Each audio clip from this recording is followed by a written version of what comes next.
So I think the first thing we have to understand is that term academic, what does that mean?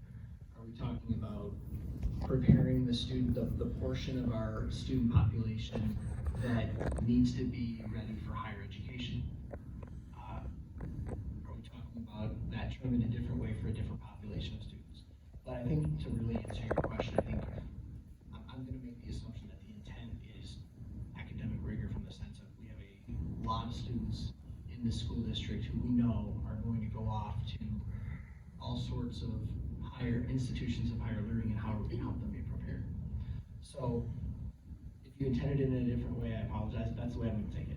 So we have to think about, what is a graduate of Forest Hills Public Schools that goes off to University of Michigan or Michigan State or Central Michigan or Harvard? What do they need? What skills are most important?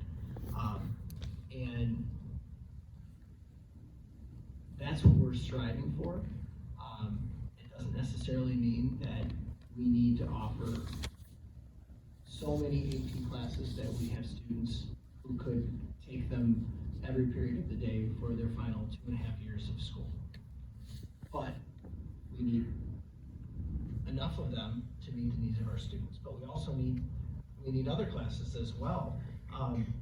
It's a whole child balancing act, but we need to make sure that our graduates have the skills and knowledge and experiences that they need to be successful academically at the next level. And part of that is dealing with challenge in a healthy way. It is not being so demanding and so intensive that students sacrifice their mental well-being to be considered a successful student academically in our district. So it's balance, because we need healthy children who are prepared, because unhealthy but very academically prepared students are still struggling.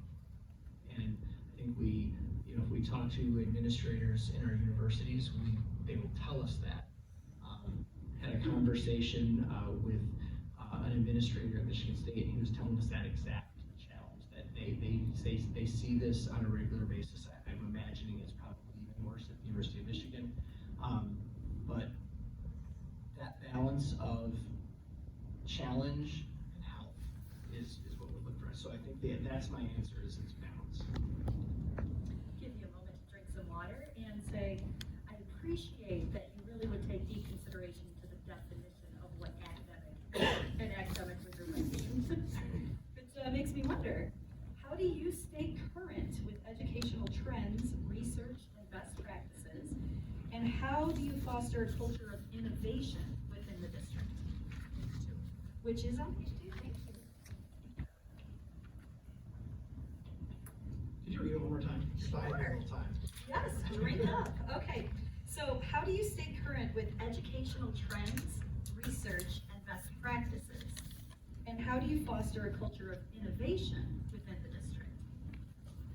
So, the first part of the question, my doctoral experience is not so far in the rearview mirror that it's been deemed not current anymore. I earned my degree in 2018. Now the world has shifted since then, but that was an enriching experience.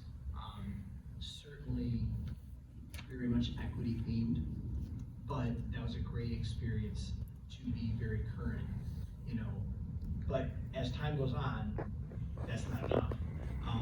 So surrounding myself with people who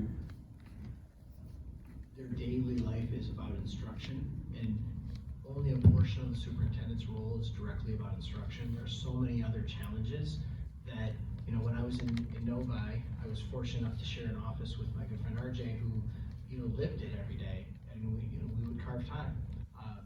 I do the same thing in Mason with my assistant superintendent of academic services. He lives the world of instruction every day. We talk about possibilities. We talk about innovation. We talk about things that might be good for our students. Our England County superintendent's agenda, except for meeting tomorrow morning, but we have one agenda item on a monthly basis where we talk about innovative programming. So I think you have to be intentional in your efforts to do that.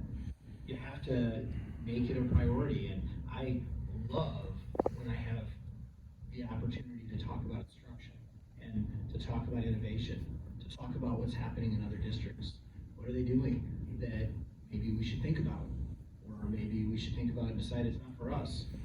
But engaging in conversation with people that are doing the work, and I'm blessed to have a wonderful network of people, networking is important to me, and this is a good reason why. I call a lot of people and find out, hey, tell me about the incubator program at Novi High School. You know, where students literally create either products or services and take them to market. How does that work?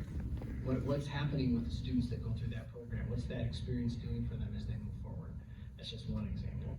But the opportunity to do that, certainly I attend conferences. I'm a learner, so enjoy learning.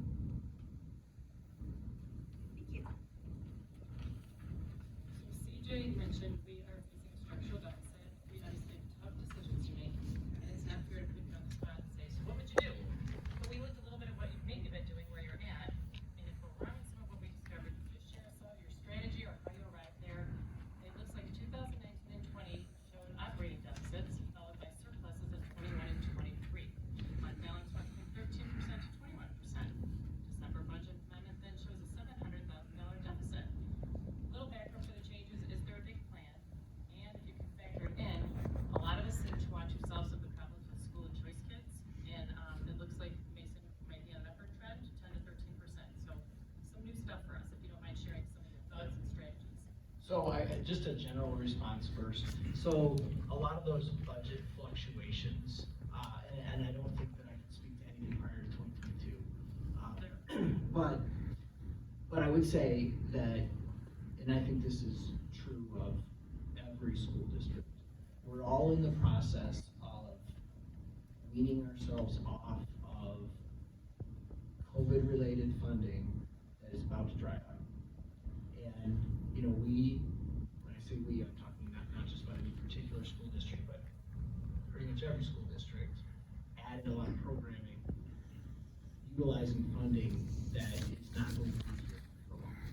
So now we're in the process of making difficult decisions about, of those things that we added, what are we keep? So I think a lot of those fluctuations really are a result of grants and other forms of funding that we utilize to pay for programming, and we're undoubtedly going to see our fund balance go down because we are going to be paying for things from the general fund that previously we've not had to. We're going to have to make some difficult decisions and decide what is most aligned to our plan. So that's how I would go about this anywhere, is we have to get serious about planning.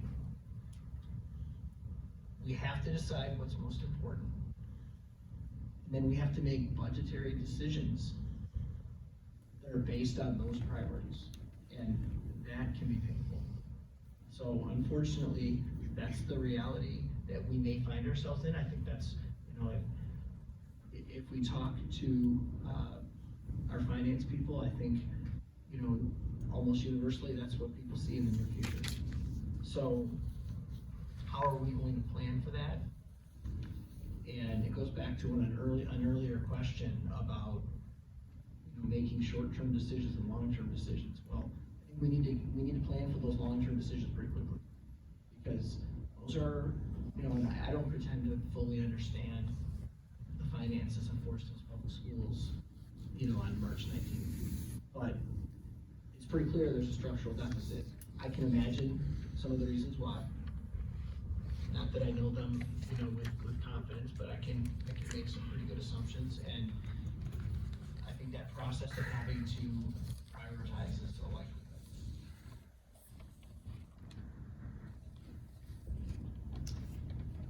Okay, as you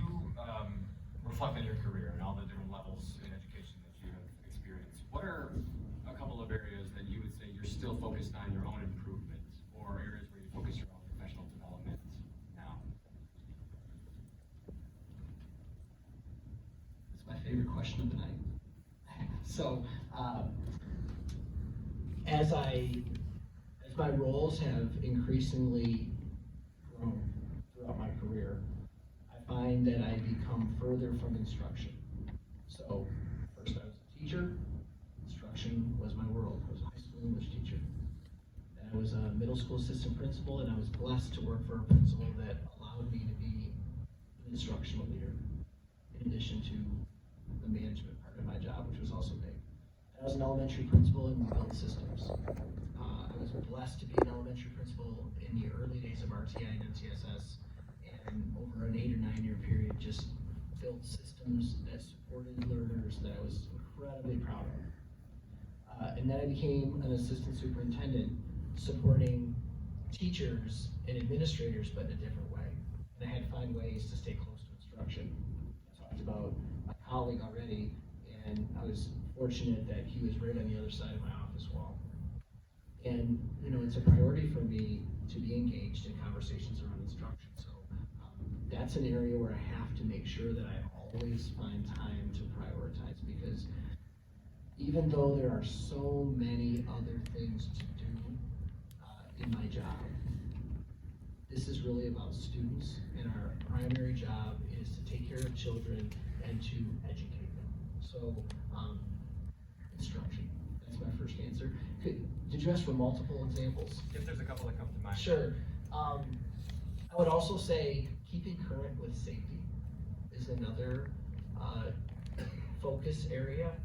You know, the world changes so fast, and what was best practice 8 years ago no longer is. We have to regularly engage in conversation about best practices around safety, because keeping our students and staff safe every day is more important than anything else. I mentioned in my presentation I enjoyed my opportunity to talk to Mr. Kimball. He's obviously a wealth of knowledge. I'm hoping that if I'm here, that his office is close to mine, because I kind of like sleeping at night, and I'll sleep better if I'm fully informed and a part of that decision making for what are those choices we're going to make. I mentioned in my presentation I really want to dig into the assessment that probably did with SEC, if I'm guessing. And what are the priorities that were identified in 2022? How many of those have been taken care of? Are there new ones? So I think that's a current, constant area where I pay a lot of attention.